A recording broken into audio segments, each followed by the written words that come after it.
Recording again. All right, so here I want to share my screen with some things here. Um, um, we've mentioned Louis Sullivan, and some of you may.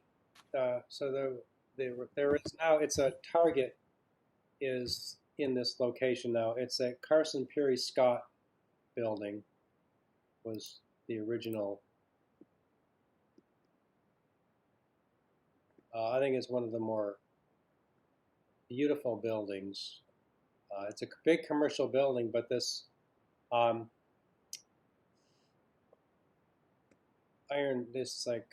where was that? Yeah, the entrance to it is pretty spectacular. And Louis Sullivan really seemed like he was a very original American architect in a lot of respects. Um, and I think Frank Lloyd Wright got a lot from him.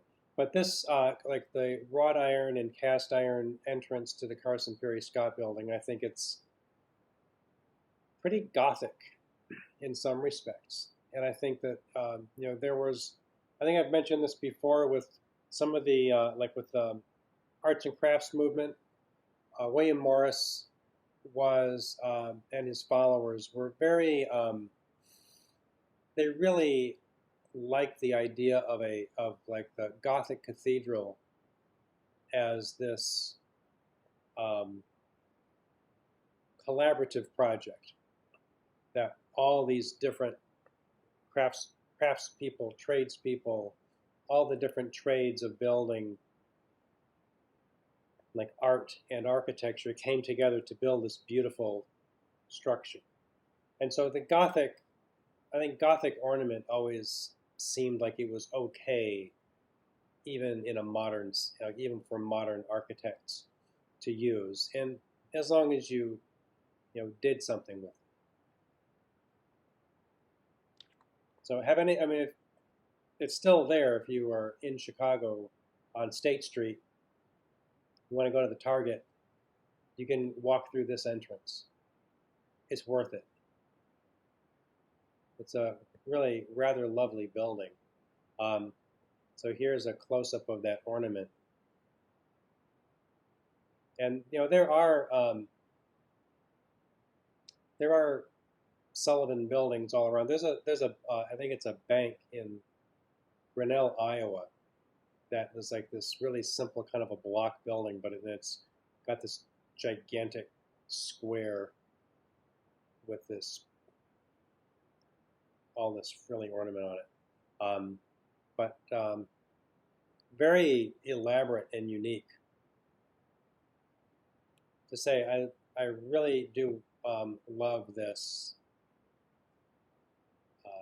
that entrance. The rest of the building is a little like, it's okay. It's a commercial building, but I think this like curving the corner is a nice idea. This down here, this is the Wainwright building in St. Louis. So big commercial buildings were kind of like a specialty of Sullivan. Also, the Auditorium Theater. Have any of you ever seen a performance at the Auditorium Theater in Chicago? Also, Louis Sullivan. We're going to look at the Auditorium Theater.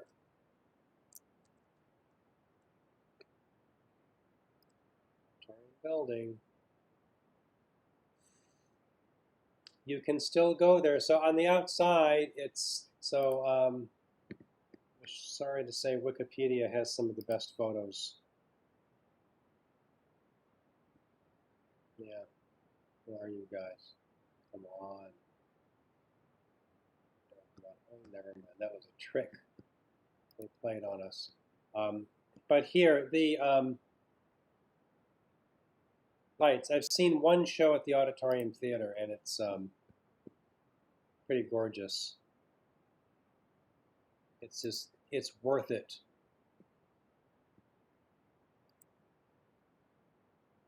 I think I saw the SpongeBob musical there. Yeah, I'm It sure. was awesome, actually. Mhm. I'm sure Louis Sullivan would approve. Yes, it was Totally. Squidward's tap dancing was amazing. It was fantastic. Well, that's, anywhere Squidward is doing his tap dancing, I'll bet it's. It really was a cool show. I believe it. I I I don't I don't have a high-minded attitude about culture. I'm like a lot of very low. I like a lot of lowbrow stuff. I always have. I grew up watching the Three Stooges, and Bugs Bunny, and like to me, that's more where I was always coming from in the arts.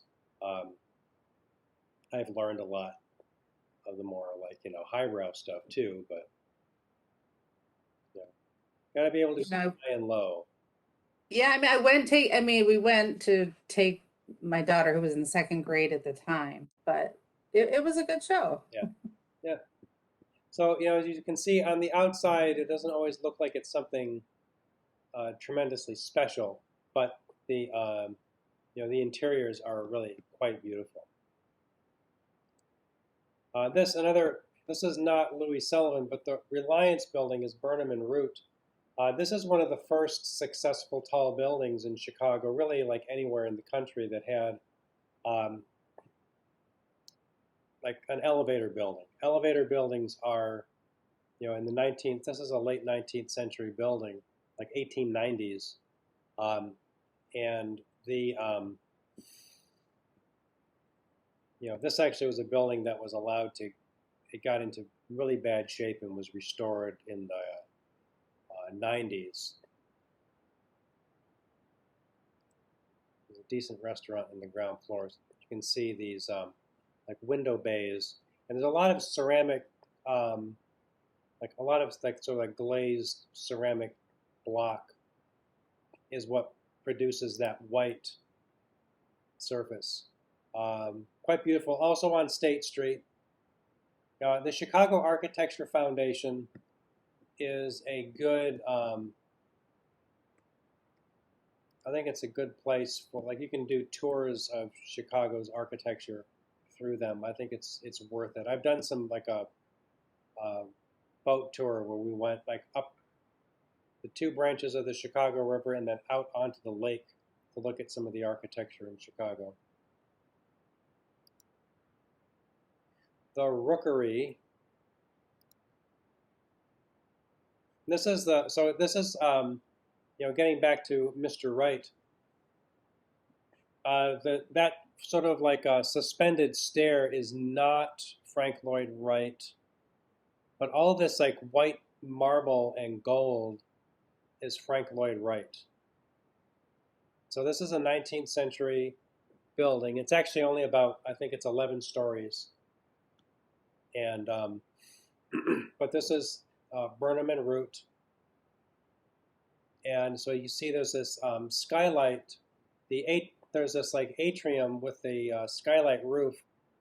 That above it is a light well. So the room, like the building is like it's a square, and the middle of this kind of like a square donut, and the middle of it is open, except for this, the ground floor and like this sort of 2 stories where they have this atrium. So actually, personally, I prefer the original with where it's all like this column right here. I think it's on the side. It's one of these on the side of it. It's right here. They have the panel of the marble missing, so you can see the original cast iron column. They put this marble around it partly as fireproofing. They took this off since they have like better fire suppression now because they have like modern sprinkler systems for fire suppression in it. But in the 19th century, fire suppression was pretty minimal, if at best. And because of Chicago fire, a lot of things that were like cast iron or wood burned or failed because cast iron has a lower melting point than steel. And so now things are built with steel. But this cladding around the original cast iron columns is by Frank Lloyd Wright, which is really, so this is early in his career. This is what I mean, like, when you look at that, like the Carson Perry Scott ornament by Louis Sullivan, this to me makes it look very clear that he was riffing off of Louis Sullivan when he did that. Because it's not like, if you like looking at the Prairie School residential architecture, I would not guess. Like until someone told me this was Frank Lloyd Wright, I'd say, you're like, well, I said, you're being facetious. But it is. It's Frank Lloyd Wright. So it's beautiful. It just like seems like really he did that. But I love this structure up here. The lights, those pendant lights, those look like Frank Lloyd Wright, and that's interesting.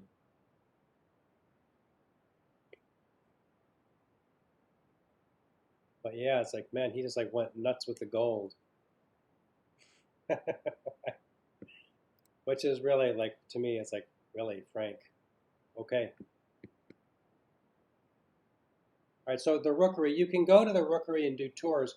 You can, like, if you can go in and just say, like, I want to have a look around, it's on the National, like, Register of Historic Architecture. So you can go in.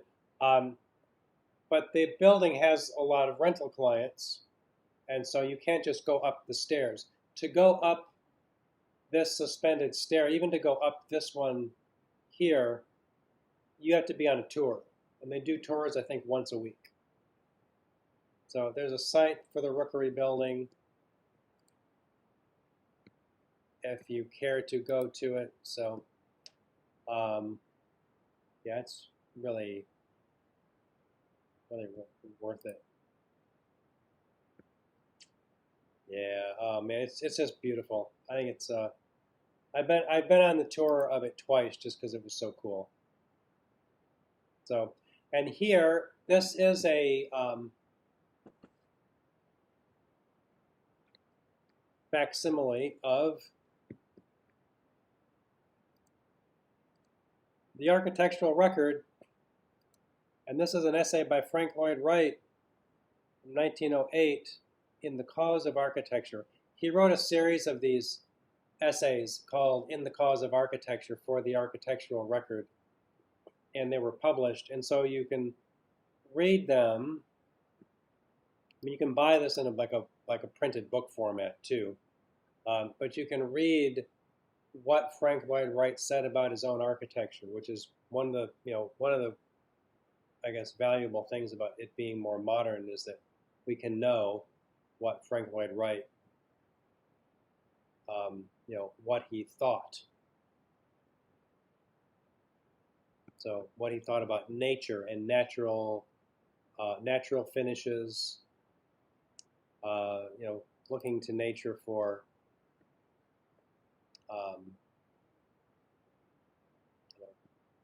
inspiration.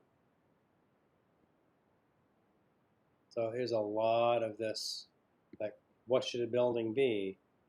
There should be as many kind of houses as there are kinds of people, and as many differentiations as there are different individuals. So he promoted individuality. A building should appear to grow easily from its site and be shaped to harmonize with its surroundings if nature is manifest there, and if not, try to make it as quiet, substantial, and organic as she would have been were the opportunity hers. In this I had in mind the barren town, devoid of tree or natural incident. So,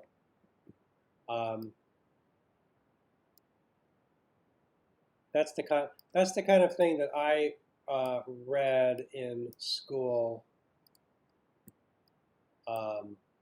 when I was studying history. You get used to it. Frank Lloyd Wright was not a, his prose is a little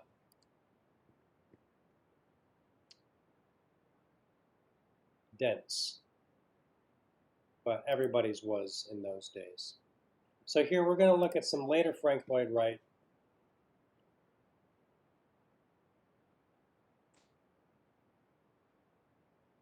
And there he is, respectable older gentleman. There they are, the Taliesin Fellowship. That's how you learn architecture. You crowd around Frank Lloyd Wright, and it sort of seeps into your head. It would be great to be able to watch someone like him work.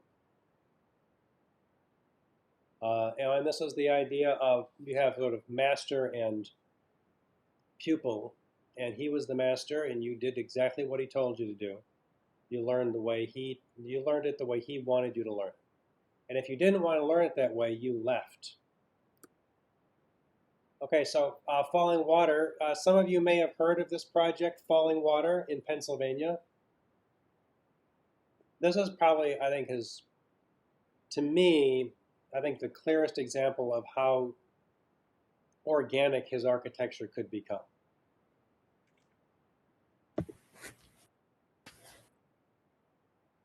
So if this was a,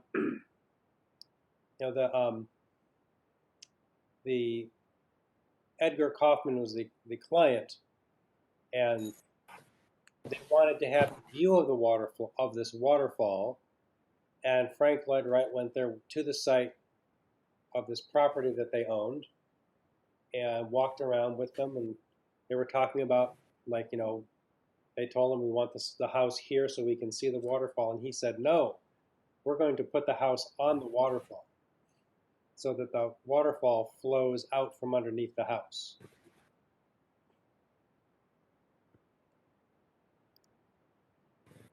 So the stone was, so Frank Lloyd Wright had this idea that if you use stone, it should come from as close as possible to where you're building.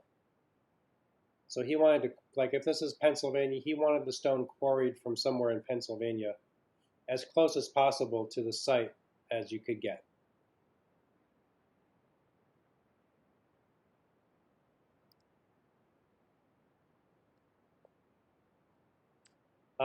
These balconies that project out with no structure beneath them are,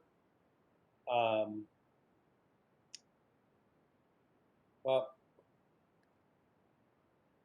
at first, so I've read an account about this, that the Frank Lloyd Wright drew this up for them and said, here is the house. And they looked at it and they saw these balconies that projected really far out into space, and they were a little nervous about it. So they secretly went and took the plans to a structural engineer and asked him, like, what do you think? And the guy said, can't go that far. It's not going to work. These, you'll have cracking, and eventually the structure will fail because it's just going too far out into space. So they asked him, like, will you write a letter so we can present this to Mr. Wright? He said, sure. They presented the letter to him very cautiously, and he took the letter and said, you will either build it the way I designed it, or you will not have this house. And so they backed down and said, oh, we'll do it your way. They wanted the house. They wanted Frank Lloyd Wright. At this point, he was the architect. He was the #1 architect in the country. So they're like, okay, we'll do it. And wouldn't you know it, those balconies have had to be reinforced and rebuilt a few times because what the structural engineer told them was correct. So I think in more like some of the modern reinforcements have worked so that they can, so it works better. But he did not have that. So he was so sure that he was right. He took the letter from the engineer and sealed it into the foundation of the building. That'll show you. it's see that's like he was an artist in that respect. The drama. You know, take a stand, and no one can. No one can. No one can. You know, change your mind. But it's it's a. I think it's the building is still an achievement. Got some extra fountains here. But this stone, I love this. Like they get like this like rough hewn stone, and then the smooth concrete surfaces. Here's the interior of the living room with the natural stone floor.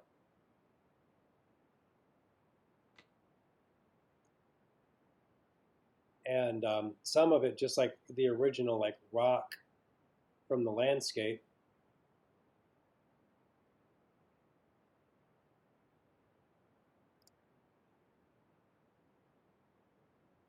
Pretty cool. I mean, I take some, I'd be willing to accept some cracked balconies for this. So it's got some interesting and unique features in there, down to the waterfall or this stream, which is, I guess that is like down to like a pond that does not look tremendously appealing, but I think this just needs to have been cleaned. You can see a lot of leaves on the uh, balcony out there. This house, if there, I believe this house is now like owned by a foundation or by the state of Pennsylvania. Um, I believe it is now like a public building. No, I don't think anybody lives in this house any longer. So some of the photographs might have been taken at a time when um, need a little bit of upkeep.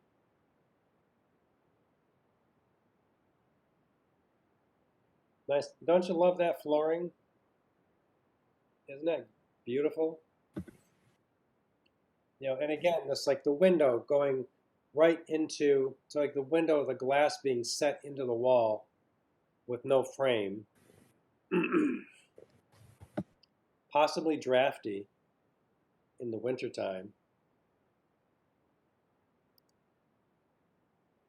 Okay, so here, so like that is the falling water. Here, this house, I'm pretty sure that unless there are two of these in Madison, I've been to this house. Um, be, um, an art historian uh, lives in this or was living in this. This is a Frank Lloyd Wright prefabricated design.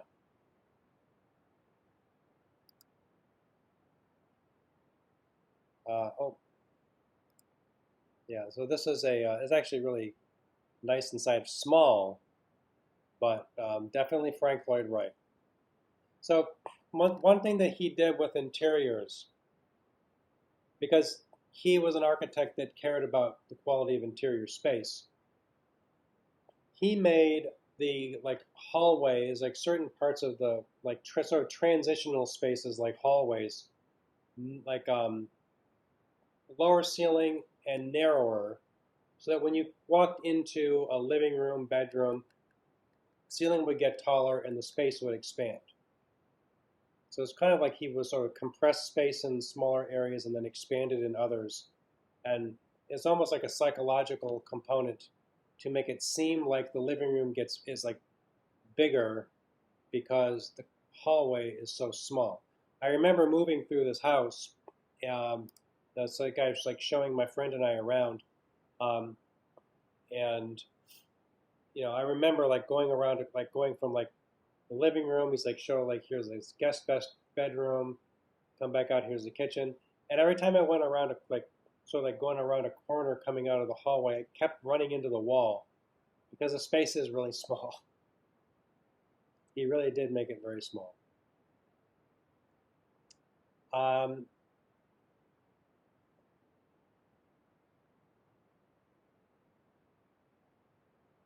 Here are some construction drawings for sandwich wall. So this is like prefab stuff, part of the prefab design. Here's the interior of this house.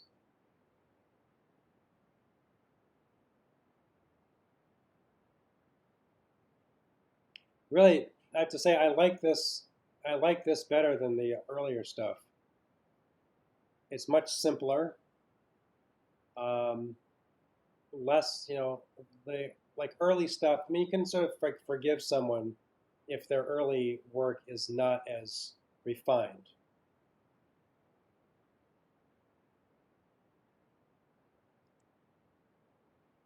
So a nice, just simple.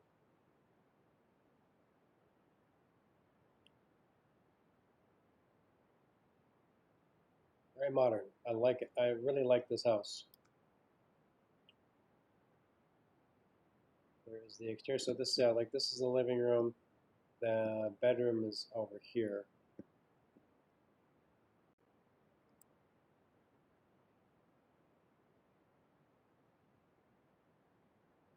Nice. Johnson Wax Administration Building. So here's a big commercial building. You can go on a tour of this place. It's up in Racine, not far from here. So here, like in some of these big buildings, like in the 30s, Frank Lloyd Wright is starting to move past the rectangle. That.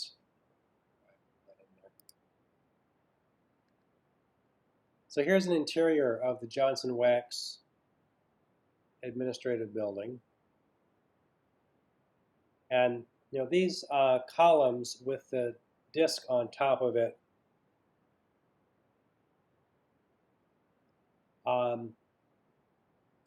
Really, I think are pretty spectacular. A lot of like in a lot of places he takes the corners off with curves and makes it sort of like really seem much smoother and much softer.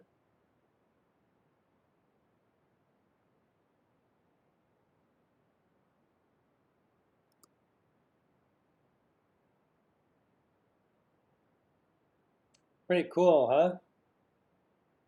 They look like big mushrooms growing. Yes, definitely meant to seem organic. Yeah. Tree-like. I guess if you can't be outside, you can at least think you're outside. But there's another like big open office, like open plan office. There's Johnson and Mr. Wright. So doing some like tests for the columns. So I want to say this: a lot of architects that were trying new things, building taller buildings, trying different types of structures. A lot of it was experimental, and so they would have to figure out, test the engineering of it. They also had to find um, like a construction contractor that would be willing to do it and one that could do it. And with like new ideas, sometimes from the from the construction standpoint, there was an element of trial and error. I think that's true of like some of the super tall buildings where no one had built a building that tall, and they they had to have like an innovative and intelligent contracting, like a construction company, as well as an intelligent and innovative designer. So that's where some of them, Frank Lloyd Wright mentions in that 1908 essay, he mentions he wrote it down that some builders, they unroll the plans, they see his name on it, they roll them back up, and they give them back to the client and say, "No thanks, I'm not working with this guy," because he was demanding, and to build his, to make to build his architecture correctly, you had to want to do it, and you had to like not, if you wanted to do it in the easiest possible way, you shouldn't even try to build one of his buildings. All right, this is the atrium, this sort of like this skylight dome.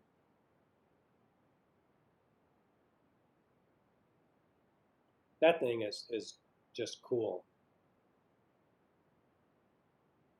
Just like the way he would, it's in similar. A lot of architects do this. The patterning is important to just like creating something that is visually interesting and is also part of the structure.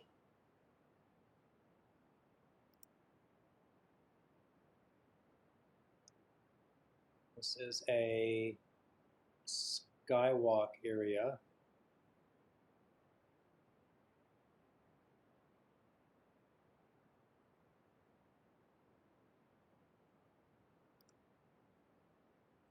And the Guggenheim.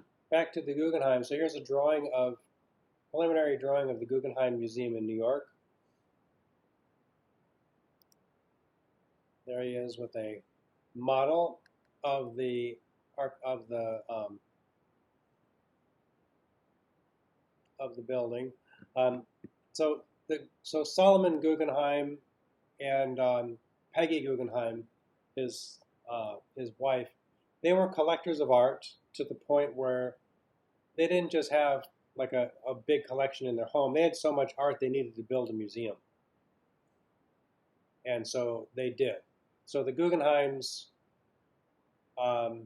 they hired Frank Lloyd Wright, built this, and basically they built a museum for their collection and then for other artwork that they would purchase for the museum. There is I think I showed you this last week. Frank Gehry designed the Guggenheim in Bilbao, Spain. The Guggenheim collection and foundation has grown to the point where one museum isn't enough, and they've had I think they've closed some of them. They tried some of the people that were that were running it in the 90s had this kind of craze to try to franchise the Guggenheim and open one in Russia, open one in Brazil, open one in Las Vegas. I believe there was one in Las Vegas, but I think it is now closed. So there's the exterior, the shot we saw in the other presentation. This is the skylight over the atrium. So you can see this. It does basically there's like a really gradual spiral ramp that goes around the outside, and slowly comes down to the lobby, or to the floor of the atrium. And you can just walk up the ramp. There are galleries off of it, more like traditional rectangular box galleries that are off the atrium. But there's also there's artwork hanging all along this ramp that goes all around it. It's an unusual way to see it because they do sort of have little areas of floor that is parallel to the ground that the whole building is sitting on. So you're not it's not all at an angle. But it's a very interesting idea that the museum itself should be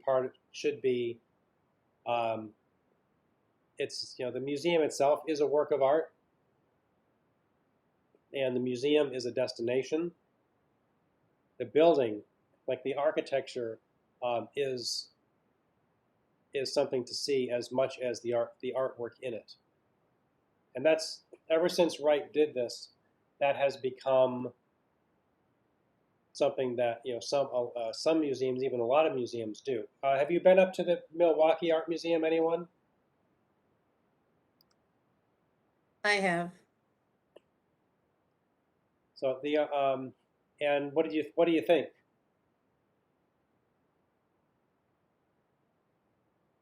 Well, it was quite a while ago, but I really like how, is it I don't know what it's called, but it moves. at a Yeah, certain time outside.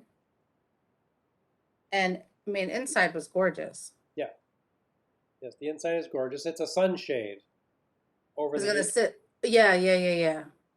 yeah, and it sort of covers the atrium, and then when they can open it, and it opens like it's bird's wings. Um, and the architect of that building is Santiago Calatrava, who he is an engineer and an architect. So a lot of his architecture involves more difficult engineering than you see in a lot of other architecture because Calatrava can, he can work out the engineering while he's designing it. So, which is different from like an architecture. An architect designs a building, and as an engineer that's separate will check it to make sure that things are going to work. Yeah, I mean, I don't remember it being, very tall. Wasn't a very tall building. Yeah, And but it's an addition onto a building that was originally the first. The original building of the Milwaukee Art Museum is by Eliel Saarinen, or sorry, it's Eero Saarinen, who was also like a furniture designer for Knoll and the man that designed the St. Louis Arch. That building is more interesting on the inside. The exterior is it's okay. It's simple, concrete, um, and the Calatrava is an addition onto it, and it's sculptural and it's beautiful and it's really about the architectural space. So here's a view from the upper part of the atrium spiral, looking down. I love that subtle pattern of circles, which reflects the pattern of circles. I guess there's a circle up in the top there. There are the galleries. Well, they do have they are on the ramp. Some of them are. There are some galleries that have more like a flat floor, not on the ramp. Very very unique idea. And if you're ever in New York, go to it. It's worth the experience.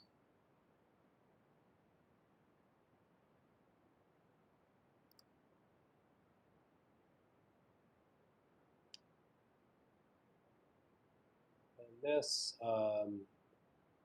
drawing by Frank Lloyd Wright of people enjoying the masterpiece. Having studied art, I can tell you the idea of masterpiece has been largely discredited. Um, the old days of an artist works toward creating the masterpiece. You should be able to. You should make more than one.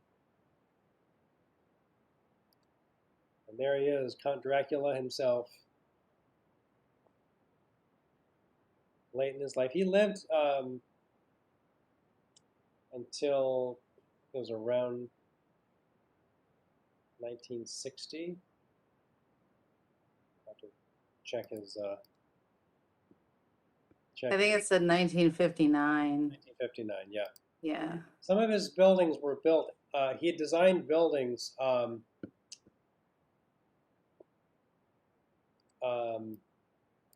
He designed some buildings that were built after he died.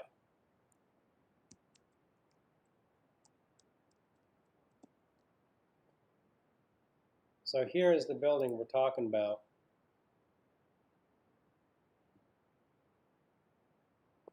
This is the addition to the Milwaukee Art Museum with this this atrium, this big triangular. It's actually kind of got a curve, but there's what look like wings that cover the atrium, and then this is the interior of the atrium. It looks like it looks like you're inside a spaceship. It's really quite beautifully made. So there's a bridge that goes over a busy street to the museum, to the new wing, and you can see there's the sunshade open. Interestingly, even though Calatrava is an engineer, for some reason they have to keep the sunshade that shade closed because the wind shear on Lake Michigan is too much for it. Now, if you're an engineer, you're designing something that's going to be on the shores of Lake Michigan, even though you're not from the U.S., he's got an office in New York City. I personally would expect him to design something that could stand up to some wind shear on Lake Michigan. That's just me. So that's looking straight up the atrium. And then this is down there, these long galleries that really are not, they're useful for sculpture down these long galleries, but again, it's more about the architecture and the space that is created and the quality of space and the experience of the light and the shadow, not so much about any of the artwork in them. So that's Milwaukee Art Museum. I was going to say, I don't remember a ton of art. I remember a lot more sculptures within little like niches of the museum itself. Yeah, in this, and like a lot of like the collection is all in the older building that was designed by Saarinen. And there's one like middle gallery in between all this. And they got some Chihuly glass work. There was a big Chihuly show there at some point. Yeah, then some exterior sculpture. Anyway, that's the MAM, Milwaukee Art Museum. So Frank Lloyd Wright is what I wanted to focus on tonight. I hope this was interesting. Just try to get away from Frank Lloyd Wright, especially living in or around Chicago. And he's someone I think he did a lot for architecture and interior design. He insisted upon unified interiors and organization in interiors. And even if he wasn't the greatest furniture designer in the world, and he wasn't, he still insisted that the furniture be integrated with the architecture. And that sort of like he was one of the people that I think set the stage for the interior designer to appear in the 20th century. We'll talk about Art Deco next week, and we're going to talk about and also modernism, like some of the European modernism that occurred after World War I. In the U.S., there are some interior. They're called interior decorators because the idea of an interior designer didn't really exist yet, and there were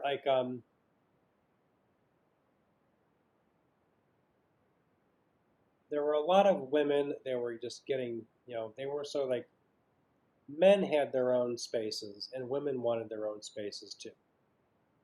And one place that a woman could have her own space was the home. There's like the sort of very traditional marriage arrangement. The man goes out and makes money and the woman takes care of the household. And some women who had, their husbands had great jobs and made plenty of money, had the ability to say, okay, you go out and make money, you're the master out there, I'm in charge here. Take your shoes off. We need this. Like, I need to buy this furniture. And some women would really, there was a woman named Siri Mom in New York City that taught women how to tastefully decorate their homes. There was a social club for women that was like women only, because a lot of the men's clubs were men only. So like, haha, we'll have our own women's club, so get out. And in Chicago, I've mentioned that I taught at a place called Harrington Institute of Interior Design. The Harrington originally was a woman named Frances Harrington.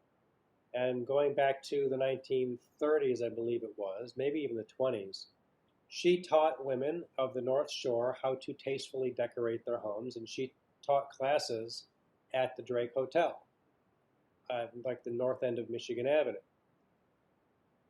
She established this successfully, and I believe it was in the 1950s, a guy named Robert Marks bought the name Harrington from her and called it this Harrington Institute of Interior Design.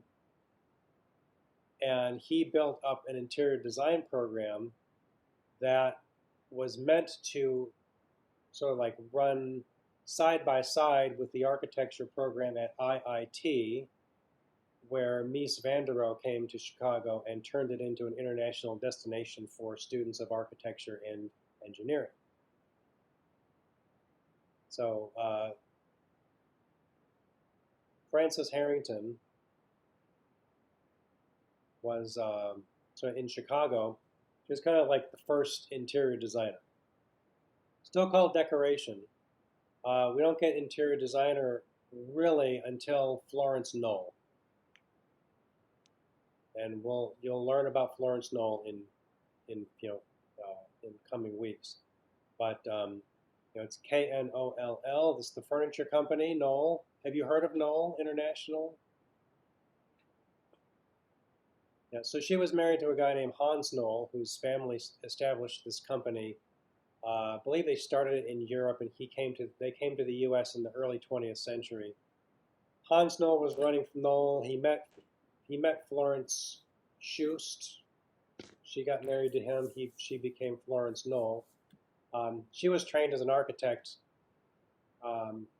and she was given like sort of side jobs that they needed, like someone to do some tasteful decoration. And she went into someone's office and was like, "Holy cow, this is awful." And as she put it, it was so bad. She said it was easy to see what was wrong and how to fix it. And in commercial spaces, she sort of pioneered the idea of raising like file cabinets, like mounting them to the wall, like because everything was like heavy oak furniture on the floor everywhere, heavy carpets. Men like these like executives would make fortresses in their office, in their offices, and she went in and helped them to understand that you should, for your entire corporation, you got a brand new building, you need brand new design. Are you a modern company? Why does all of your furniture look like it comes from the 19th century? My company makes brand new furniture, modern furniture, and if you want to be modern, here's what you should do. And they went for it. She did a lot of big commercial spaces. CBS in New York hired Knoll to do the offices. And because it's such a big job with a lot of square footage, she created the Knoll Planning Unit, and really that sort of was like the creation of the modern interior design. So with steel frame construction, interior walls don't need to be load-bearing. Columns are load-bearing. You can't knock columns out of a building. Don't try it. You'll be very sorry. But anything that's not a column, that's not, you don't want to like knock out electrical or plumbing. You need to know where all that stuff is. That's why you learn that's where you learn how to read a floor plan and construction drawings. But interior space, especially like big commercial space, is flexible. You can remove walls without damaging the structure, and then you can reconfigure the interior when the client changes. And with a lot of the very super tall buildings, you do not have one client for the entire building. And you have clients coming and going all the time. And so you don't need the architect to come back and re-engineer the building.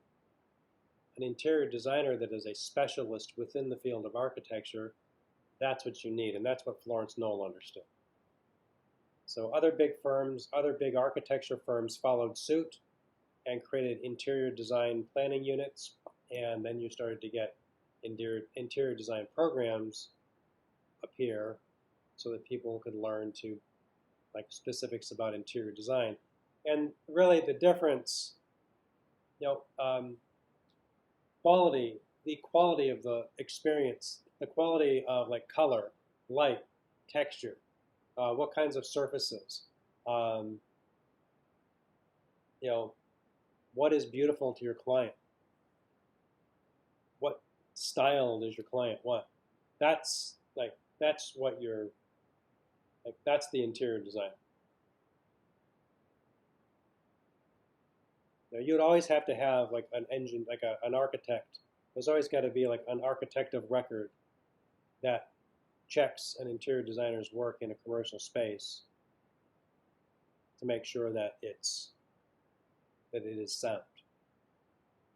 Because the interior designer doesn't study architecture, and so you don't have the engineering, the like the training in engineering that an architect does.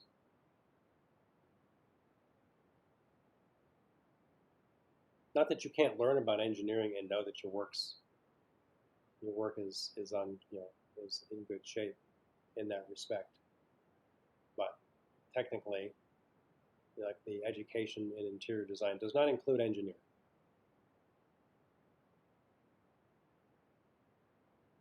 Okay, that's enough.